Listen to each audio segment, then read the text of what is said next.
ഒരു നാടിനെ നടുക്കി അപ്രതീക്ഷിത വേർപാട്. വിവാഹ സൽക്കാര ചടങ്ങിനെത്തിയ അമ്മയും മകളും ട്രെയിൻ തട്ടി മരിച്ചു. കോഴിക്കോടാണ് സംഭവം. ഒളവണ്ണ മാത്തറ സ്വദേശി ചാലിൽ നിസാറിൻ്റെ ഭാര്യ നസീമ, മകൾ ഫാത്തിമ നഹ്ല എന്നിവരാണ് മരിച്ചത്.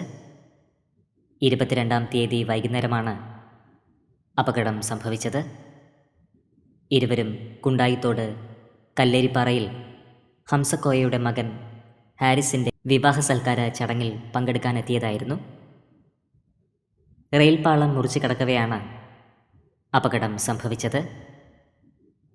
നസീമയ്ക്ക് 36 വയസ്സായിരുന്നു. മകൾ ഫാത്തിമ നഹ്ലയ്ക്ക് 15 വയസ്സ്. അപ്രതീക്ഷിത വേർപാട് വലിയ നടുക്കമാണ് സൃഷ്ടിച്ചിരിക്കുന്നത്.